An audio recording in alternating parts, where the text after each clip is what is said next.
Love and emotional ambivalence can coexist within the same psyche because the human heart does not operate in a single direction at all times.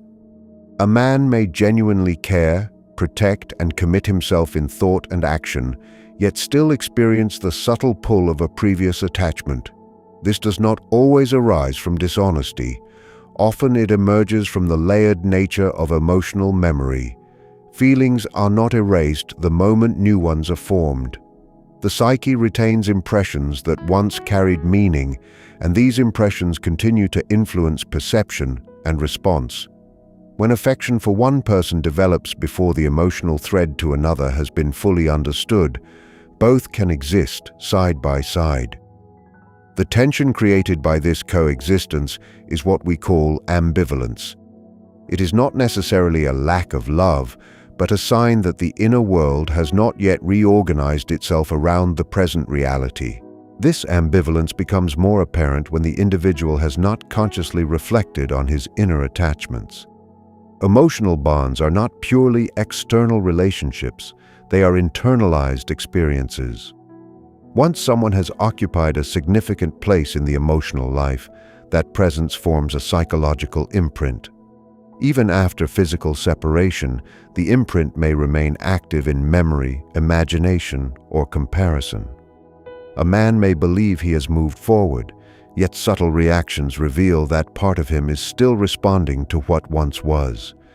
He may compare unconsciously, react defensively, or feel unexplained guilt or nostalgia. These responses do not cancel his current affection. Rather, they reveal that his emotional world contains more than one layer.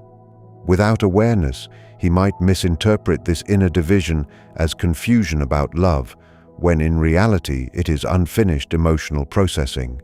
Understanding this coexistence requires maturity from both sides. Love does not automatically demand the destruction of all former feelings. Instead, it calls for clarity and integration. The important question is not whether traces of the past exist, but whether they govern the present. When ambivalence is acknowledged and examined, it can gradually dissolve, allowing devotion to become more centered and deliberate. If ignored, it may create distance, uncertainty, or subtle insecurity in the relationship. Genuine love strengthens when a person confronts his divided emotions rather than denying them. In doing so, he moves from instinctive reaction to conscious commitment.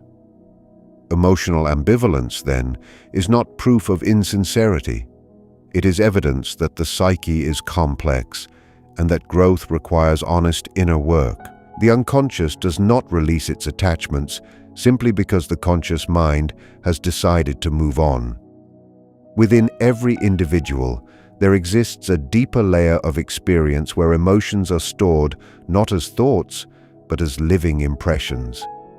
When a relationship ends outwardly, the inner bond may continue quietly beneath awareness. A man may speak with certainty about his present love, and he may believe in that certainty, yet somewhere within him an earlier connection still holds emotional energy. This persistence does not always indicate desire for reunion.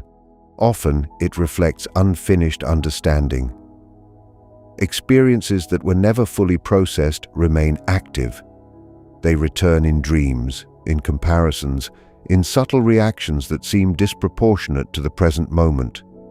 The unconscious preserves what has not been resolved, and until it is acknowledged, it influences behavior without clear explanation. Such lingering attachments are sustained by memory and meaning. When someone once played a significant role in shaping identity, confidence, or vulnerability, the psyche does not simply discard that influence. It becomes part of the inner narrative.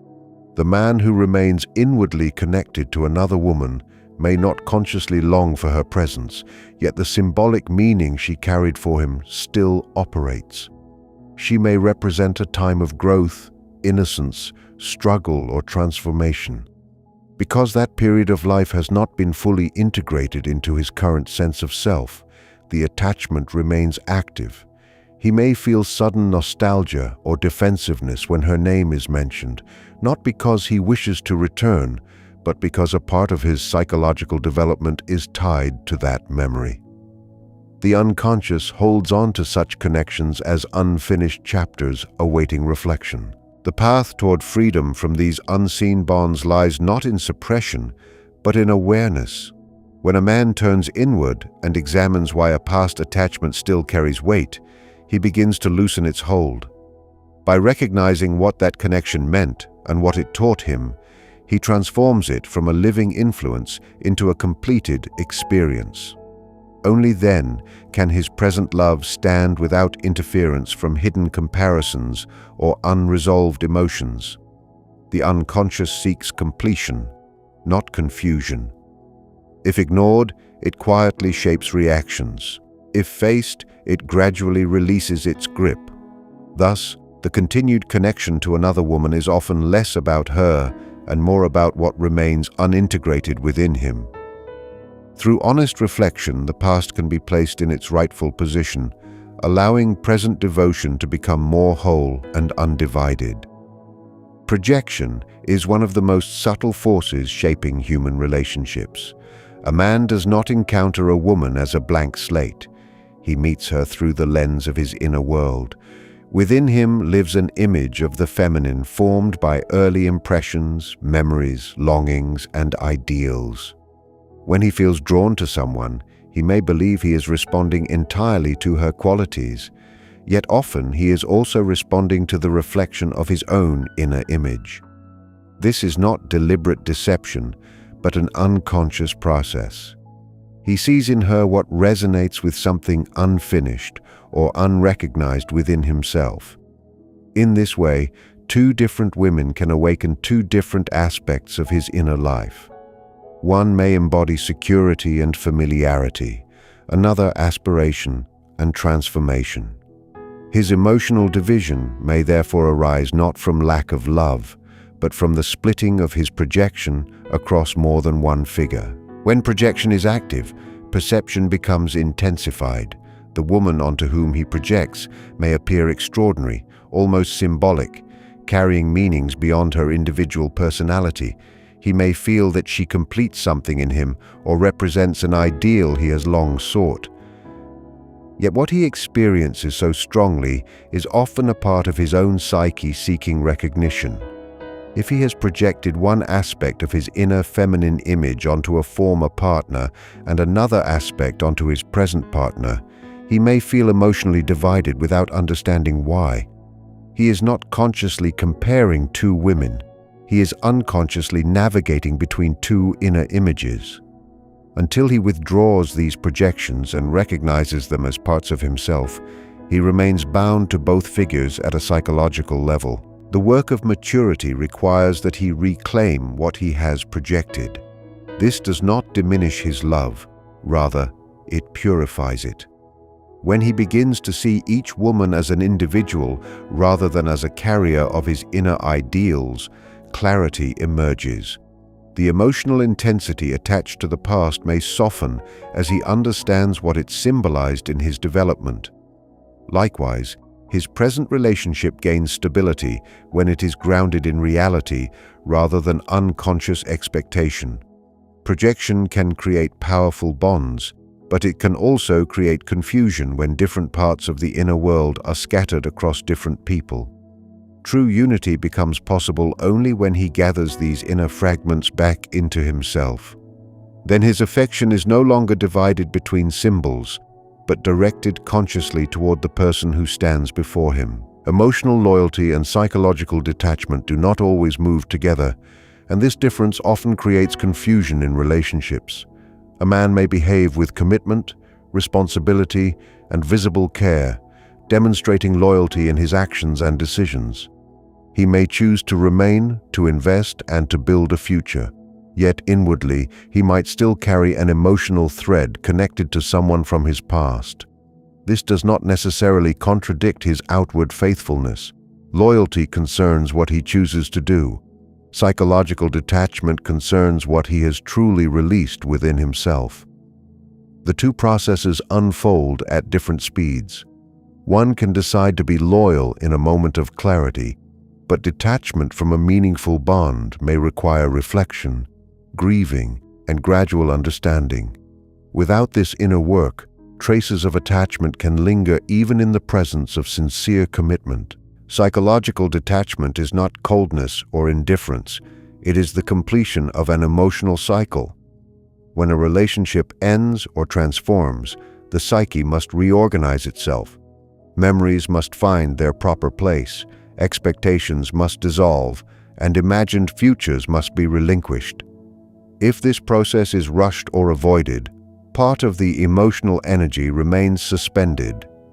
A man might insist that he has moved on because he no longer engages outwardly, yet subtle reactions reveal otherwise.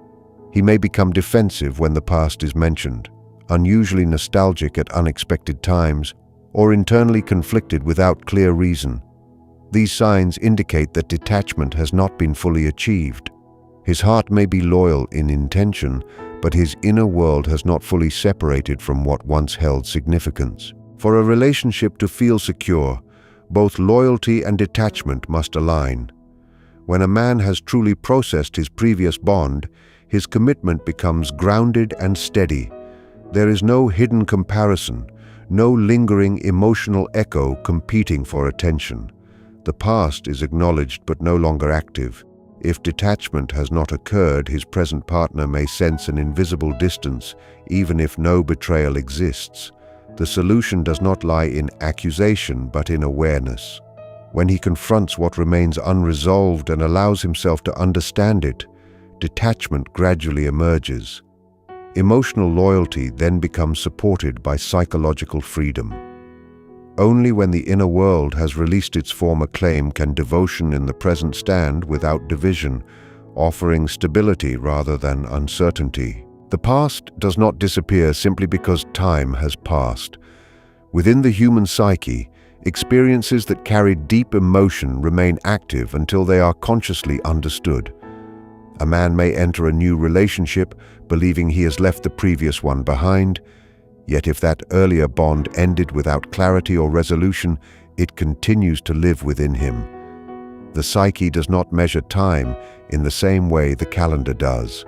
What was once meaningful remains psychologically present when it has not been fully examined. This presence may not be obvious. It can appear as hesitation, comparison, guardedness, or an unspoken distance. The influence of the past is rarely loud. It often operates quietly, shaping perception and response without clear awareness. When an experience has not been integrated, it becomes a silent reference point against which the present is measured.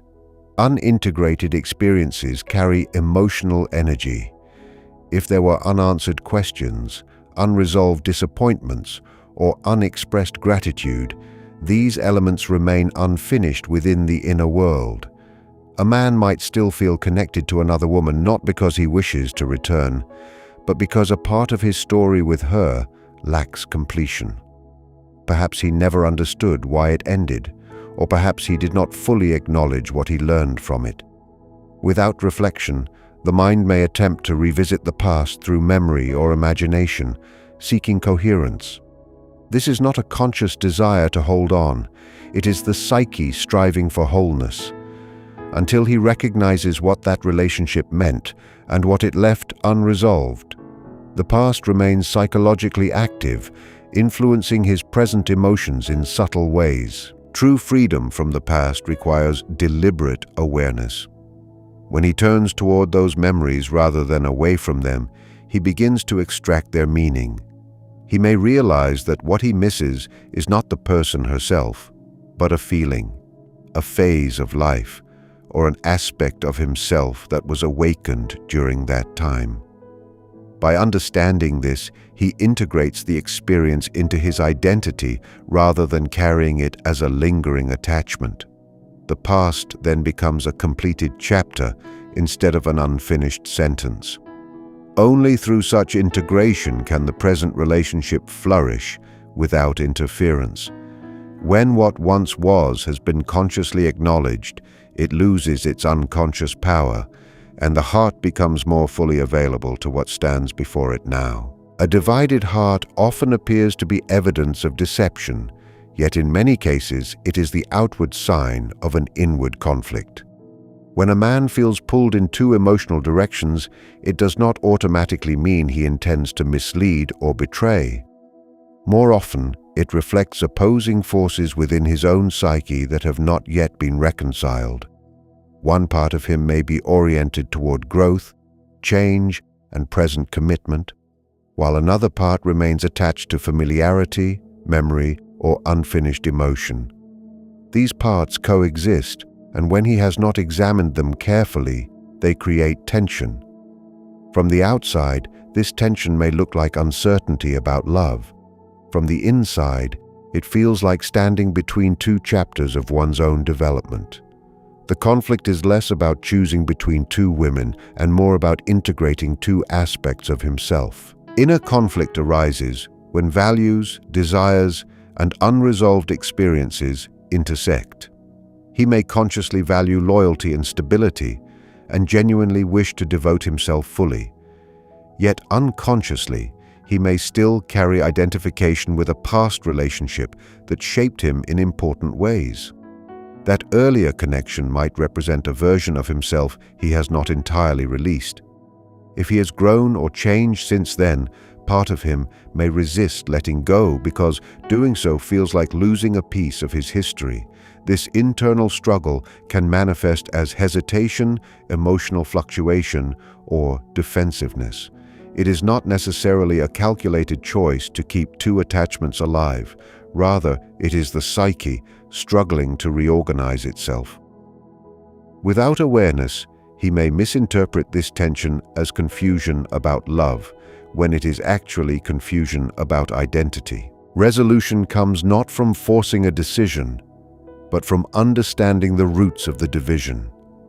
When he examines what each attachment symbolizes, clarity gradually emerges. He may discover that one bond reflects who he was, while the other reflects who he is becoming. By acknowledging both without denial, he begins to unify these inner aspects. As integration takes place, the emotional conflict softens, and his capacity to commit becomes steadier. A divided heart, therefore, is not always a sign of falsehood. It is often a sign that the individual stands at a psychological crossroads. Only through conscious reflection can he move from division to coherence, allowing his love to be guided by clarity rather than by inner contradiction. Individuation is the gradual process through which a person becomes inwardly whole rather than outwardly divided. When a man remains emotionally tied to another woman while loving someone in the present, it often indicates that this inner process is incomplete. He may have developed new commitments and new affections, yet parts of his personality remain anchored in earlier experiences. Individuation requires that he confront these attachments honestly, not to judge them, but to understand their meaning. Every significant relationship leaves an imprint upon identity. If he avoids examining that imprint, it continues to influence him from beneath the surface. To become whole, he must recognize how the past shaped him and decide consciously what place it will hold in his present life. Confronting unresolved emotional bonds is rarely comfortable. It may require him to revisit disappointment, regret, gratitude, or even idealization. Sometimes the attachment persists because it symbolizes an unfinished aspiration or an unexpressed part of himself. Perhaps the previous relationship represented freedom, innocence, or ambition, and letting go feels like abandoning that aspect of his character. Individuation demands that he reclaim those qualities as his own, rather than leaving them attached to another person. When he understands that what he seeks is not the individual herself but the meaning she carried in his development, the bond begins to transform. The emotional energy once directed outward can then be integrated inwardly, strengthening his sense of self. As this integration unfolds, his capacity to love in the present deepens. He no longer approaches his relationship from a fragmented state, comparing or oscillating between past and present. Instead, he stands with greater psychological stability. His devotion becomes a choice supported by awareness rather than a reaction shaped by unconscious ties. Individuation does not erase memory. It places memory in its rightful position. The past becomes part of his story, not a competing force within it. Only through this inner work can he offer love that is undivided and mature. When he has faced his unresolved bonds and integrated their lessons, he moves closer to wholeness, and from that wholeness, genuine and steady commitment becomes possible. True union between two people is not sustained by affection alone, it is sustained by inner wholeness. When a man enters a relationship while still divided within himself, the bond he forms will inevitably reflect that division. He may offer care, time, and sincere words, yet if part of his emotional life remains entangled elsewhere, an invisible barrier stands between him and complete presence. Inner wholeness means that he has examined his past attachments, withdrawn misplaced expectations, and accepted responsibility for his own emotional patterns. Without this process, he may unconsciously seek in one woman what he believes is missing from another, not realizing that the absence he feels originates within himself. A relationship cannot compensate for an incomplete inner structure. It can only mirror it. When inner wholeness is lacking, love becomes unstable because it depends on external validation to maintain balance. A man who has not integrated his past may fluctuate between certainty and doubt. At times he feels deeply committed. At other times he senses the quiet pull of memory or comparison. This fluctuation does not necessarily mean he lacks feeling, but it reveals that his identity is not fully consolidated. True union requires that each person stand firmly within their own psychological center. From that center, love is offered freely rather than out of need, fear, or unresolved longing. When he no longer looks to another person to complete unfinished parts of himself, he can meet his partner as an equal rather than as a projection of unmet desires. Inner wholeness transforms the quality of commitment. The past remains acknowledged but no longer active as a competing influence. Emotional energy is no longer divided between what was and what is. Instead, it becomes focused and deliberate. In such a state, love grows steadily, because it is not burdened by hidden comparisons or unresolved attachments. True union, therefore, is not simply the merging of two lives, it is the meeting of two individuals who have each undertaken the work of self-integration. When he has achieved this inner clarity, his devotion becomes consistent and grounded. Only then can love flourish without the interference of unfinished emotional ties, and only then can a relationship rest upon a foundation that is both conscious and enduring.